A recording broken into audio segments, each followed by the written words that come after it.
but that is another one for Evergreen potential. Yeah. royalty purposes. That's like the gift that keeps on giving. Oh, keep on giving every Man, year. Merry Christmas, Mariah. yeah, yeah. The Yeah. Carey family will never It's need to work great. ever again just because of Never that song. have to sing another note the rest of her life. Yeah. Um,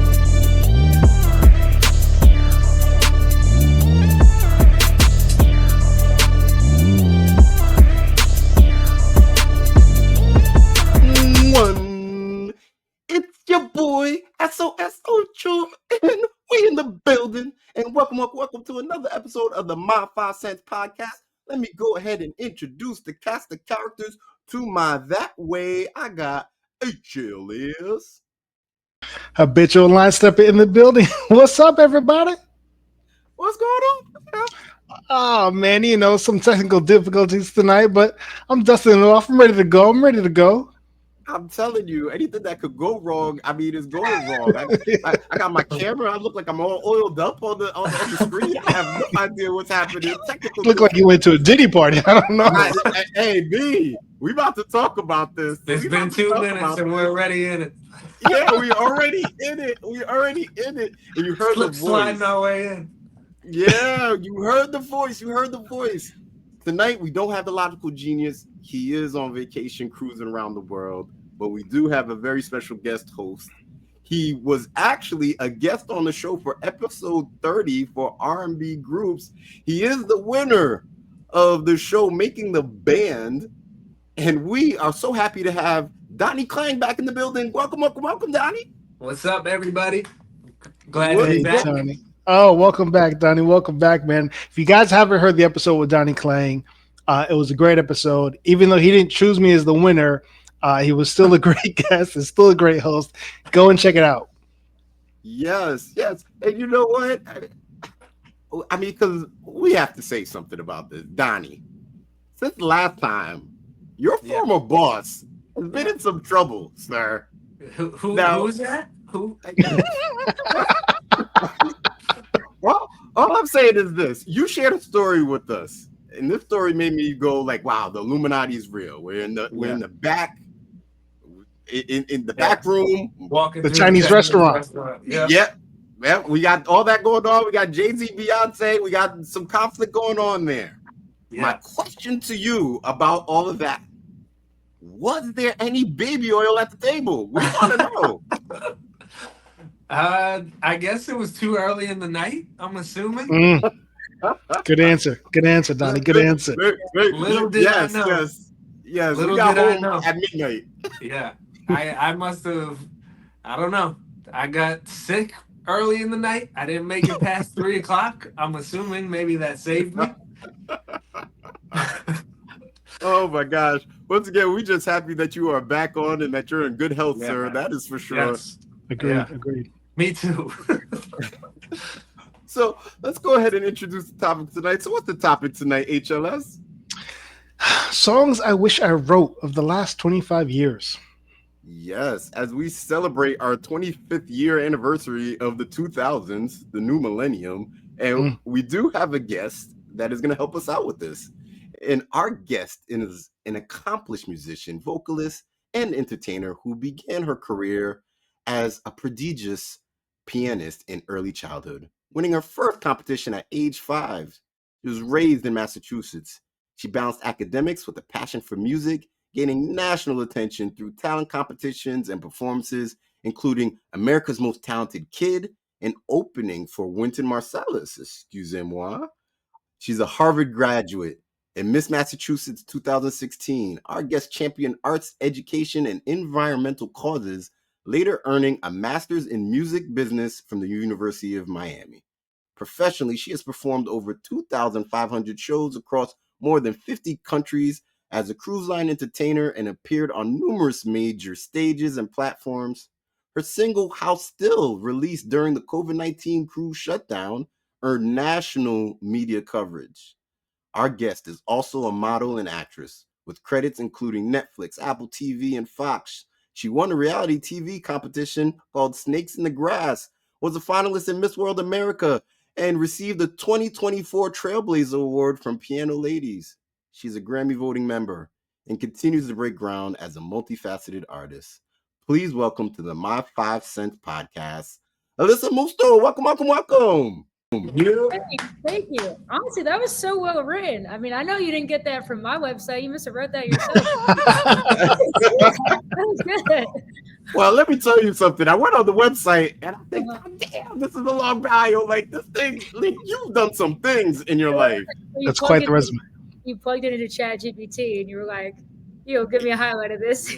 5,000%. Because I was like, yo, this is too much. That was good. Yes. Don't worry. I'll send the email back to you if you need that shortened bio. You know what's funny though? Like sometimes I always like to play around with it, you know, like we all do. And I'll like ask it things about myself. I'm like, how much does it know? And sometimes it's wrong.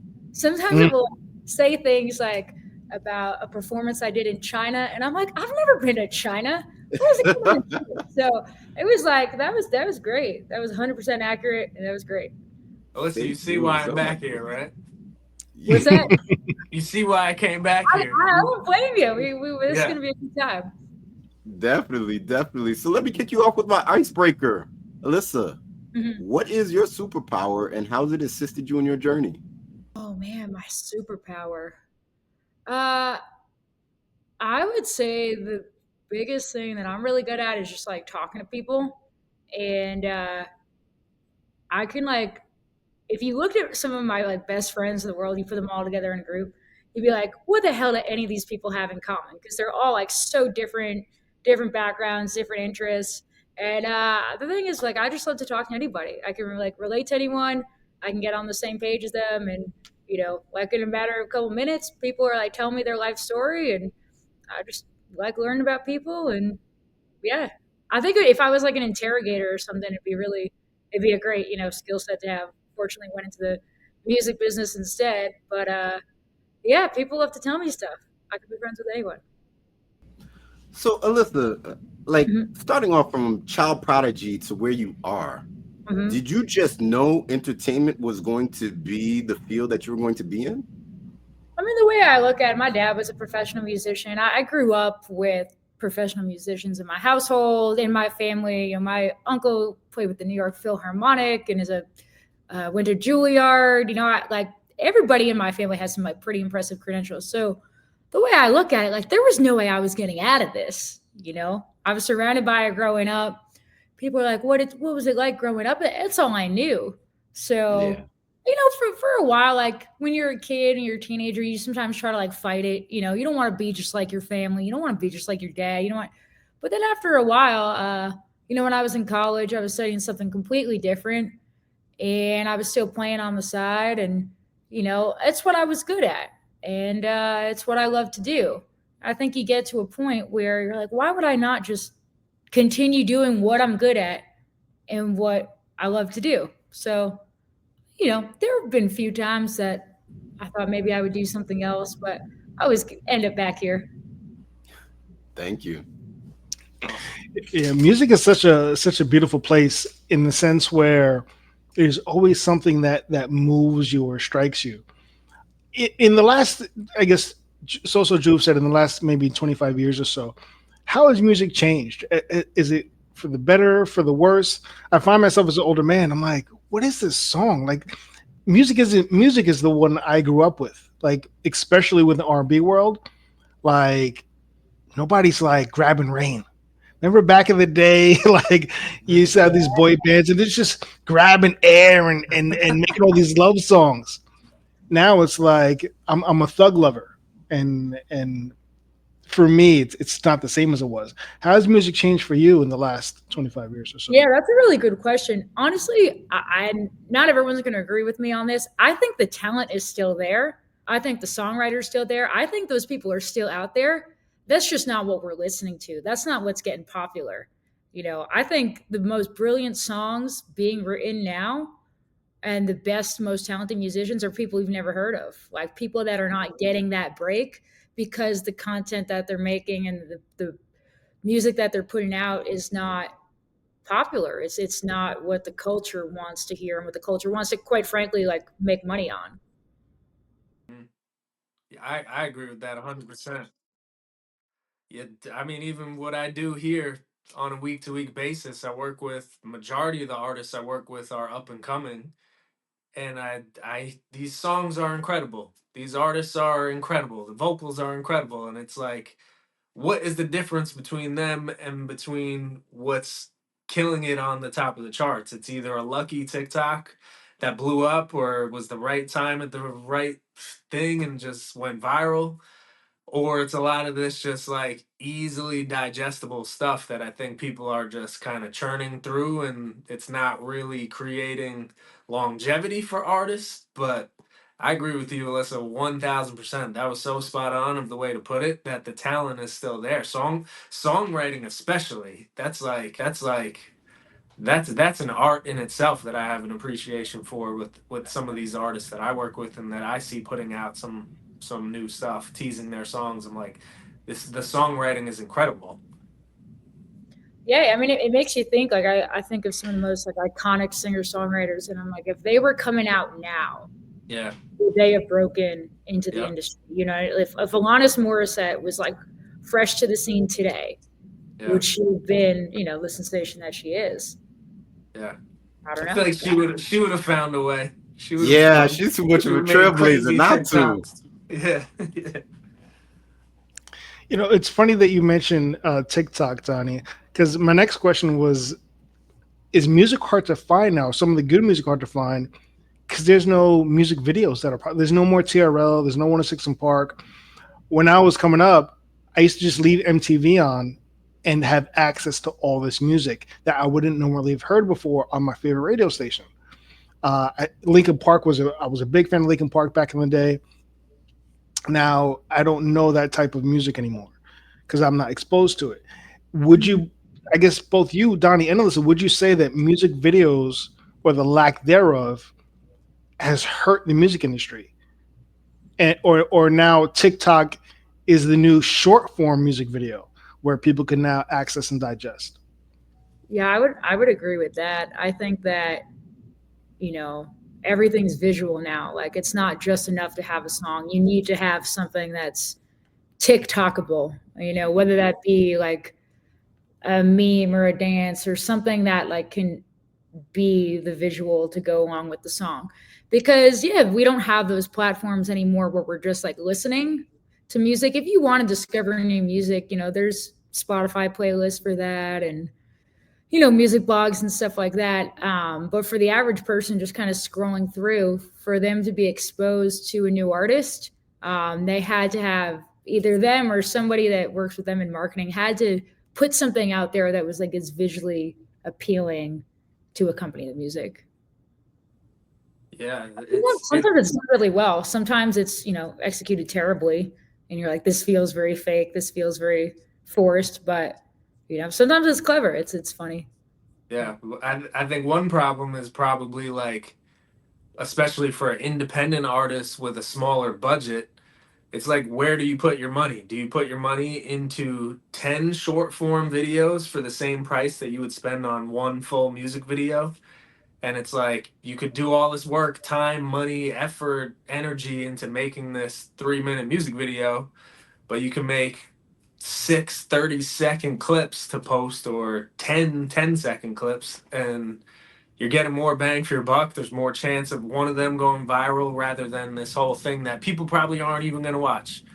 You'll probably have your couple good fans and your family and friends that watch the whole thing because they love you. But if you're really trying to break through and make some noise, it's like you could be wasting time and money. And then also, it's like every platform is so monetized now. YouTube with Google, and Instagram with Meta, Facebook. It's like everybody is just forcing you into a position where you have to pay for people to see you. So it's like you need to spend your money wisely when you're creating content. Very, very true point there. Very true point. Alyssa, with your single House Still, which is a real beautiful tune, what was your inspiration behind making that song? That was honestly one of the easiest songs for me to write because it was something that was so personable at the time, I was a cruise ship entertainer. That's what I had been doing for the past couple of years. And when the pandemic hit, we were, cruises were still going on. We had ships around the world. And it was like a matter of a couple of days. I was allowed to get off of the ship. They sent me home. And we had like 2 months go by where they were not allowing most crew members off the ship still. I mean, as of like May 1st. Wow. Yeah, Stuck on the boat? They were stuck, and it got to a point where they stopped paying them.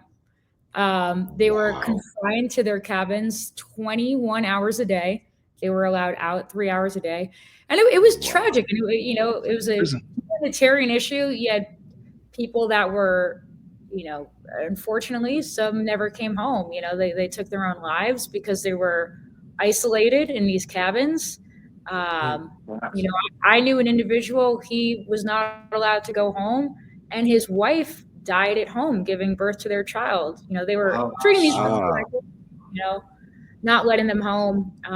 It was like May 1st, there was still 100,000 people that were stuck on board that their countries wouldn't let them home. So that's what it was a song about. It was saying, hey, there's this huge sizable population that's stuck on these ships, and everybody's talking about every other aspect of COVID, but quite frankly, because the majority of these people aren't Americans, nobody cares, and nobody's saying anything about it.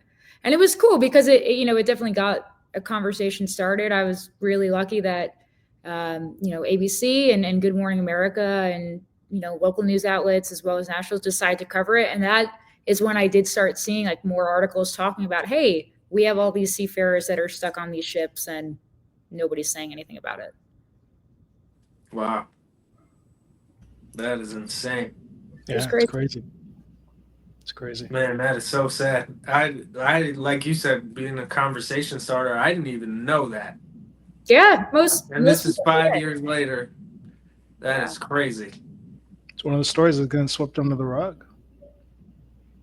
Wow. So once again, speaking of your journey in entertainment, I mean, when I read your bio, you've been all over the place, like from winning reality TV to creating songs to being on cruise ships. What would you say is your niche? Where do you say that your passion lies?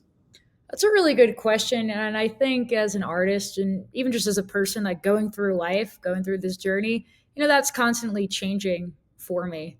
I don't, I used to have like a 5-year plan, 10-year plan, but I look back at 5 years of my life and 10 years of my life, and I'm like, well, if those, if that target hadn't moved and I had just stayed laser focused on one thing, it probably would have prevented me from experiencing so many of the really life-changing opportunities that I've gotten to do. So now my mentality is just, I work as hard as I can. I'm always putting myself out there, putting energy into the things that matter to me. And then I find the opportunities come. I don't say no to things if I think it's a cool opportunity, something different.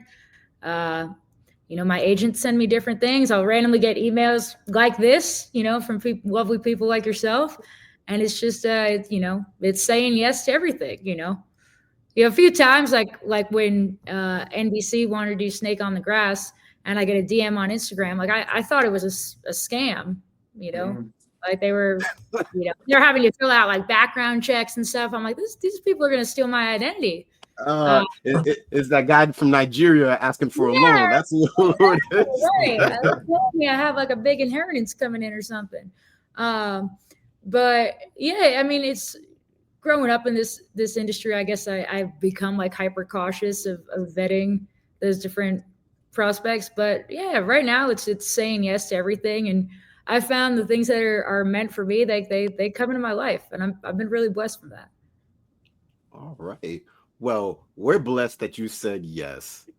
And I think that's a perfect way. I'm so glad you guys found me. Yes, I think it's a perfect time to transition into the next segment of our show. And that is to go over our 5 cents on what again, HLS? On the songs we wish we had written in the last 25 years. Okay, we're talking about pop songs. We talk about pop songs. So what is going to happen next is myself, HLS, and Donnie Klang are going to pitch to you our 5 cents on that topic. You have the decision to pick who is in third place and who is in first place. We like third place because we like to laugh at the loser. We don't care about second, and first gets all the bragging rights. But before we do so, HLS, please explain to our guests what is the criteria for judging. So let's say you know music.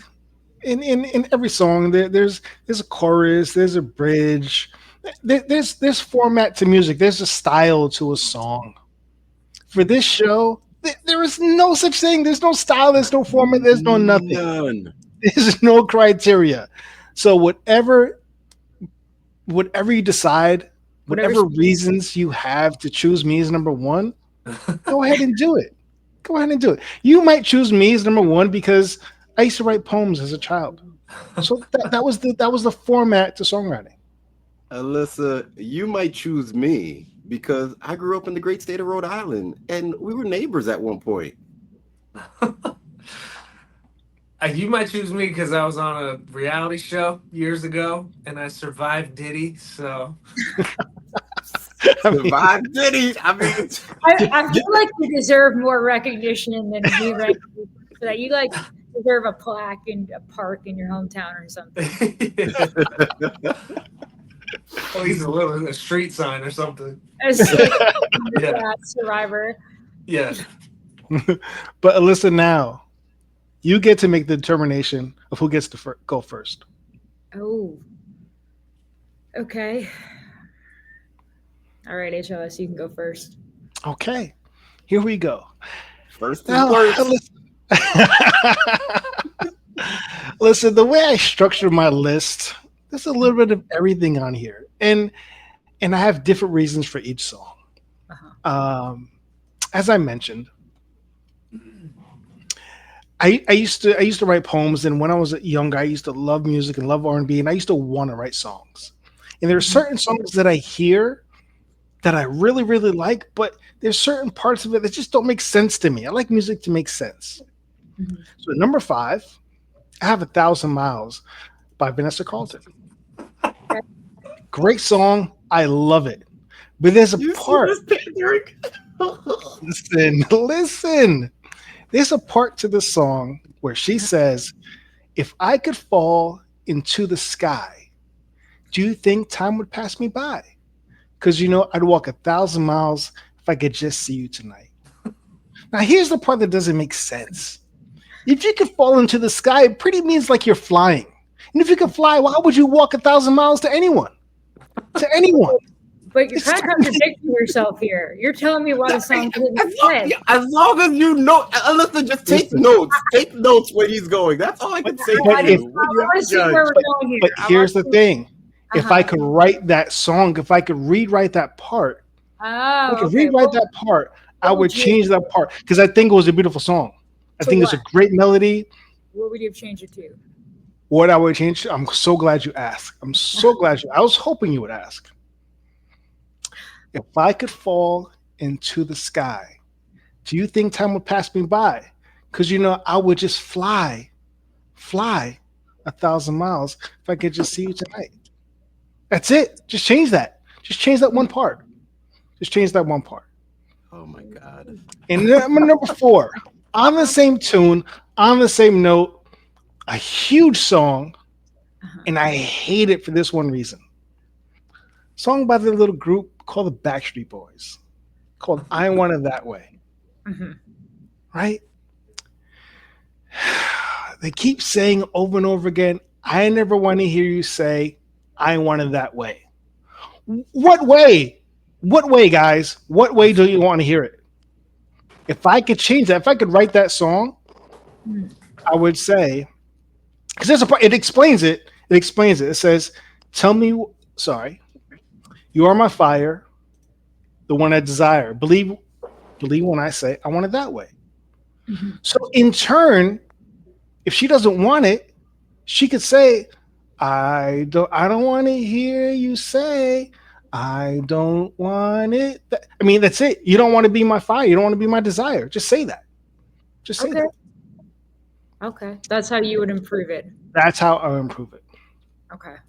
This song, now this one, it gets more personal to me. Uh-huh. This song, I wish I wrote because I feel like it's the ultimate party anthem for me. For me. And it gives me good vibes. And I wish I wrote it because it's like I feel like when I walk into a club, when I walk into a room, when I go out with SoSo Juv, we're hitting the club, 24 karat magic. I feel like it's my anthem when I walk into a club. I wish I wrote it because it personifies my mood and my attitude. Do you have something you'd change about that one, or that's I would not change a thing to that song. okay? Not a thing. These next two, well, that was three. These next two, I wouldn't change a thing. And I feel like art imitates life. Mhm. And these next two songs, I feel like were written for me. So it's almost as if like someone spied on my life and wrote about it in a very weird way. Because I know nothing about this gentleman, Sam Smith. He lives all the way in London. But he has this song that I felt like Yeah. he was screaming my pain. I feel like it felt like I wrote it myself. It's too good at goodbyes. I'm never gonna let you close to me, even though you mean the most to me, because every time I open up it hurts. So I'm never gonna get close to you, even when I mean the most to you, in case you're gonna leave me in the dirt. And listen, I've had my heart broken so many times. I felt like Sam. Wait, if that's speaker for you, you need to talk to somebody. I do. I feel like this is my therapy. This is my therapy. That's why we're here. Okay. This is why we're here. This This is is- why we're here. This is a lot cheaper than therapy. I Yeah. understand why you're broken here. Okay. That's So I cool. wish I wrote that one because I felt like if I'm gonna put feelings out there, that would have been the song. Okay. Now on the Alright. flip side, because again, before I got hurt, your boy HLS used to be in love. Mm. And this one song I wish I wrote, I felt like it's the ultimate love song in a non-sappy way. Then Right. maybe if you wrote it, your heart wouldn't have been broken. Facts. So at number one, I have Justin Timberlake, Mirrors. And the reason why I wish I wrote this song, because again, your boy HLS is all over the place with his emotions. But this was the one he's like, yo, listen, if you ever need me, if you ever lost me, just I'm on the other side of that mirror. You ever get lost, I'm right here. Because we're one now. This mirror reflection, you and I are one. And that list is my 5 cents for different reasons of the songs that I wish I wrote for the last 25 years. Yeah. All right. Who do you want to go next? Very nice. Donnie, you Thank can go next. Okay. All right. So, first and foremost, I had to check because I'm usually pretty good with release dates and years. Mhm. And I think I Want It That Way came out in 99. We got a whole segment for that, Donnie. We have a whole segment for that, Donnie. Don't worry, you'll I have your don't know if time. we You'll should- have your moment. We Don't can worry. further fact check it, but Oh. all right. So this was very difficult because I feel like we said in the beginning of this whole entire thing, the songs we grew up on, especially me personally, pretty much were all 90s songs. So I probably could have came up with a list of 50 from the 90s, and it became more difficult to pick the ones from post 2000. But I will start off with number 5. I wish I wrote this song for the money that it generated and not for any sentimental reasons, just for the money. Charlie Puth, One Call Away. I just remember the way that song was tied into the Fast and Furious franchise when Paul Walker passed away and the song just fit the moment. Like if I could have related that song to a song I would have chose from the 90s, it would have been It's So Hard to Say Goodbye by Boyz II Men. That was that song for this time, but it was tied to a movie, which songs that make it into movies for sync opportunities generate tons and tons of money. So I wish I wrote that song because my whole family would probably be living off of that one song for probably every single future generation after that. So that's my number 5, One Call Away by Charlie Puth. Oh, and this is, I was going to say this too. This would have been my absolute number 1, but I can't pick it because it came out in 94. I think 94. All I Want for Christmas by Mariah Carey, but I can't pick that one because it's outside the timeline. But that is another one for Evergreen potential. royalty purposes. That's like the gift that keeps on giving. Oh, keep on giving every year. Man. Merry Christmas, Mariah. Yeah. The Yeah. Carey family will never need to work Great. ever again just because of that Never song. have to sing another note the rest of her life. Yeah. But obviously we can't pick that. So number 4 is gonna be Yeah by Usher. Because very similarly, I think it is a song that kind of never went away. I think it dictated where music went for like 10 years after that. People were coming out with songs in the same tempo, same style.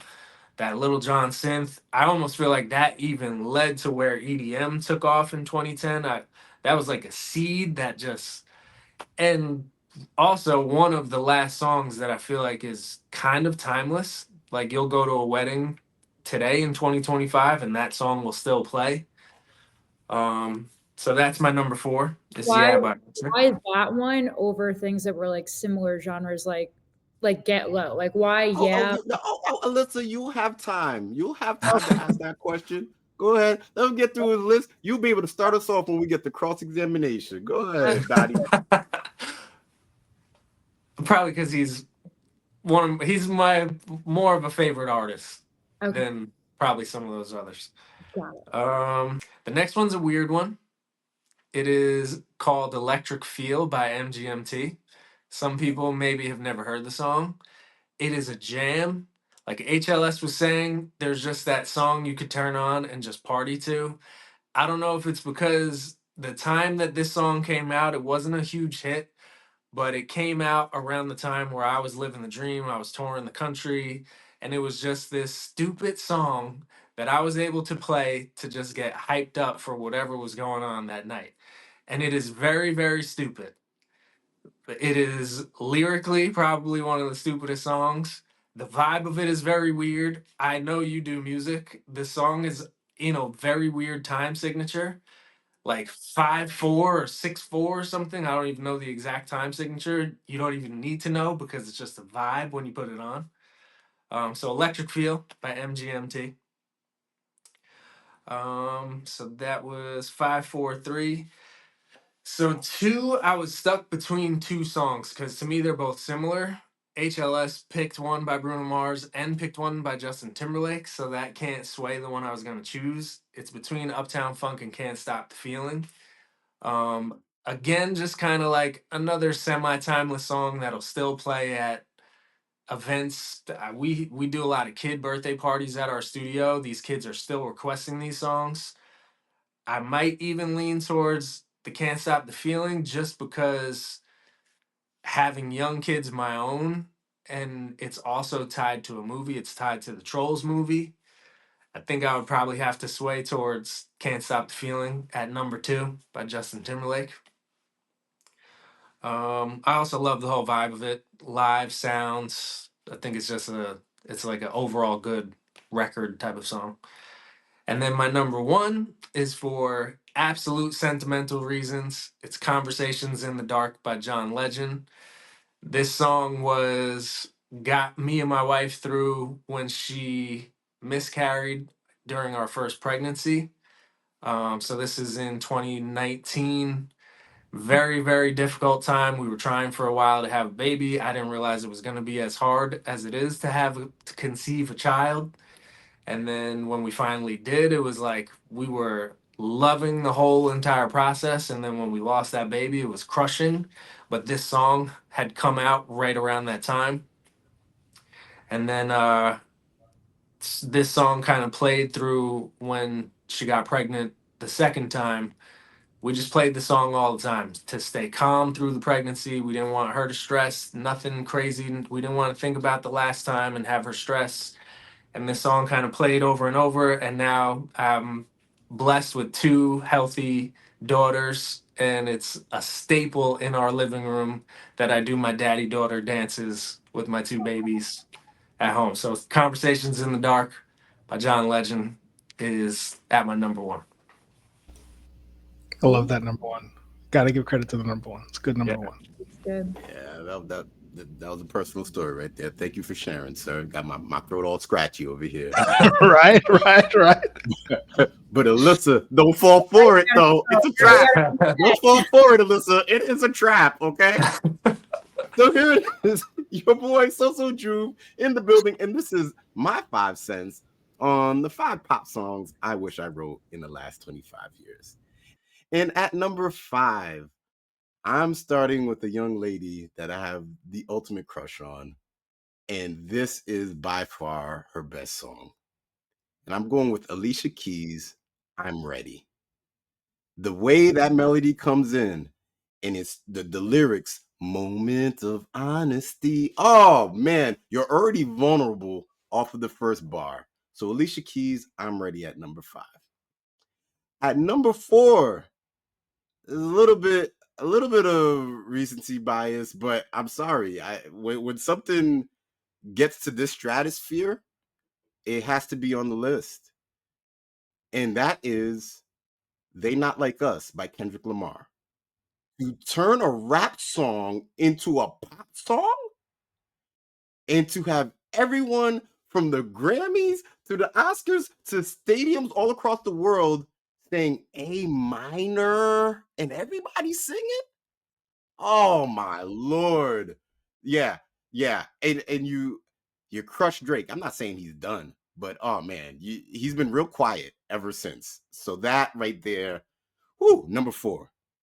At number 3, I don't know if I'm just going through sentimental value where I'm just kind of just missing this artist and sad that, she might not ever put out music ever again, or at least her own solo album or anything like that. But I'm going with We Found Love by Rihanna. Talking about kind of like that techno EDM with Calvin Harris. And I mean, most of the time you hear that song in the club. And you're talking about We Found Love in the hopeless place. And that's probably the worst place to find love, is in the club. So yes, like it all comes together. So number 3, We Found Love, Rihanna. Gosh. It got difficult here. It really did. And I wanted a balanced list, and I needed something country. And this song actually started off in the hip hop world. You might remember a guy named Jaquan Tipsy. But then Shabuzi came in with the bar song. And if that's not a get up and go song for anybody and everybody, that right there, major hit, number 2. And at number 1, because I thought about the money, but what's more impactful than money? Love. And what is one of the best wedding songs out there? It's Perfect by Ed Sheeran. The fact that you could have Beyonce on the remix in weddings all across the world. I found the love. Now, I can't sing for shit, but if I wrote that, I'm the fucking man. And that right there, Alissa, is my 5 cents on the topic. What's going to happen next week is we are going to get into a little cross-examination, which will allow us to be able to poke a little holes in the list that was presented to you. So we look forward to that next week. But until then, this is our 5 cents. Peace.